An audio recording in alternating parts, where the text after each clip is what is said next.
शिक्षणात पुढे जायचं, खूप नाव कमवायचं आणि संशोधन करून स्वतःचं आयुष्य आणि आईवडिलांचं नाव मोठं करायचं, हे स्वप्न घेऊन एक मुलगी पुण्याच्या कॉलेजमध्ये ॲडमिशन करते आणि ती रिसर्च करायला एका गाईडजवळ जाते.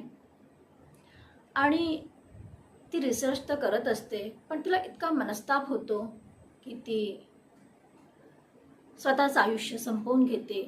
काय आहे त्यामागची कहाणी आपण जाणून घेऊ.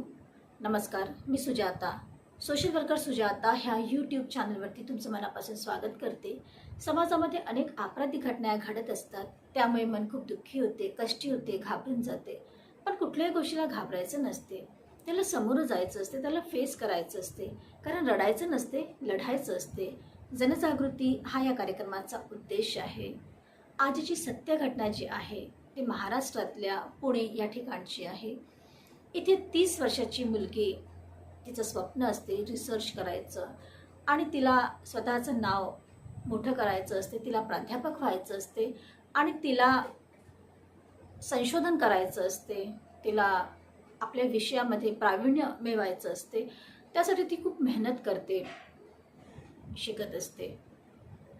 पण तिचा जो गाईड असतो तो तिला खूप टॉर्चर करत असतो, तो तिला खूप मनस्ताप देत असतो. 2025 पासनं जी घटना सुरू होते ते त्याचा शेवट अगदी आत्महत्येमध्येच होतो. तो तो तिला खूप मनस्ताप देतो आणि खूप छळतो. त्यामुळे ती खूप दुःखी असते. रोज रोज तिच्यासोबत वाईट होत असते. ती वरून तर खूप शांत दिसते, पण आतून ती घाबरलेली असते. तिला असं वाटायचं माझी PhD पूर्ण होणार की नाही, माझं करिअर व्यवस्थित पुढे जाणार की नाही, मला हा सारखा त्रास देतो आहे असं तिला वाटत असते.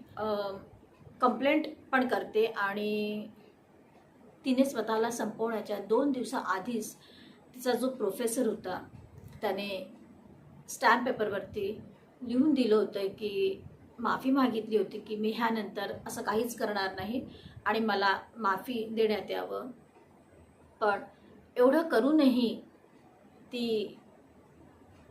तिचा जो घाव असतो मनातला, ज्या जखमा असतात ते पूर्ण त्या भरू शकत नाही आणि ती कुठे ना कुठे कोलमडत पडलेली असते.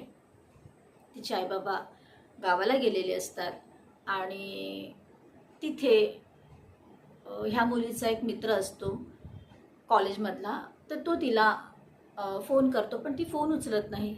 मग तो जो मुलगा आहे तो हिच्या बाबांना फोन करतो आणि सांगतो की मी घरी आलेलो आहे आणि मी खूप बेल वाजवतो आहे, पण ही काही फोन उचलत नाही आहे आणि दार पण उघडत नाही आहे, आतून कुठलाच आवाज पण येत नाही आहे. तर तिचे बाबा म्हणतात की आम्ही गावाला आलेलो आहे, कारण इथे फॅमिली फंक्शन होतं, तर तिथे अटेंड करणं खूप गरजेचं होतं, म्हणून आम्ही आलेलो आहे. पण ती घरीच आहे, तर तू नॉक कर, बेल वाजव, ती उघडेल. तर तो तसाच करतो. खूप वेळ तो बेल वाजवतो, पण ती काही दार उघडतच नाही. तो शेजाऱ्यांना बोलावतो आणि त्यांच्या मदतीने ते दार असते त्या दाराला तो तोडतो.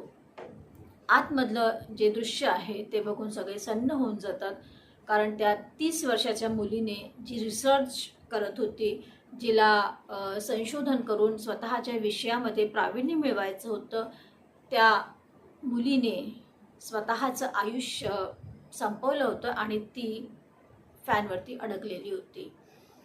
त्या मुलाने आईबाबांना फोन केला, तिच्या आईबाबांना फोन केला आणि ते परत आले. तिला पोस्टमॉर्टमसाठी नेलं. तिथे सुसाईड नोट होतं. त्या सुसाईड नोटमध्ये तिने लिहिलं होतं की मी खूप त्रासात होती, मी खूप तणावात होती, मला भीती वाटत होती की माझं करिअर उद्ध्वस्त होऊन जाईल आणि माझे जे प्रोफेसर आहेत, ज्यांच्या अंडरमध्ये मी PhD करत होती, ते मला सारखं टॉर्चर करत होते आणि खूप काही माझ्यासोबत तिथे होत होतं. मी रोज रोज तिथे मरत होती, रोज मी जगून मरत होती आणि काहीच मला ऑप्शन दिसत नव्हतं.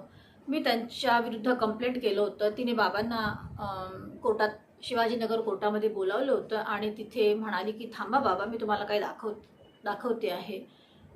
तिचे प्रोफेसर येतात आणि सगळ्यांसमोर कोर्टामध्ये ते लिहून देतात स्टॅम्प पेपरवरती की आता मी असं करणार नाही.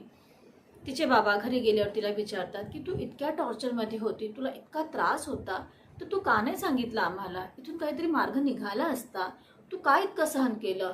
तर ती म्हणाली बाबा की मला माझ्या लेवलवरती थोडं मॅनेज करायचं होतं आणि म्हणून मी हे केलेलं आहे, त्याने लिहून दिलेलं आहे. आता तो कदाचित माझ्यासोबत असं करणार नाही, पण ती एक भीती होती, जो अपमान झाला होता, तिच्यासोबत जे गैरवर्तन झालं होतं, त्याचा जो प्रभाव होता तो तिच्या मनावरती इतका खोलवर रुजलेला होता की त्यातून ती बाहेरच निघू शकत नव्हती. सारखं तिच्या डोक्यामध्ये तेच ते फिरत होतं आणि ती डिप्रेशनमध्ये गेली आणि त्या सराने लिहून दिलं त्याच्या 2च दिवसानंतर तिने स्वतःचं आयुष्य संपवलं. एक स्कॉलर मुलगी, जिचं आयुष्य खूप चांगलं होतं, जी समाजाला, मुलांना घडवणारी टीचर, प्रोफेसर होणार होती, तिने दुसऱ्यांच्या तणावाखाली येऊन, प्रेशरमध्ये येऊन स्वतःचं आयुष्य संपवलं. हे कितपत योग्य आहे? ह्याबद्दल तुम्हाला काय वाटते? कमेंट्स करून नक्की कळवा. तुम्ही पाहताय social worker Sujata, real crime stories, ज्यामध्ये सत्य आहे पण त्यावरती विश्वास ठेवणं कठीण आहे. परत भेटूया पुढल्या वळणावरती. तेव्हापर्यंत लाईक करा, कमेंट्स करा, शेअर करा आणि सबस्क्राईब तर कराच करा.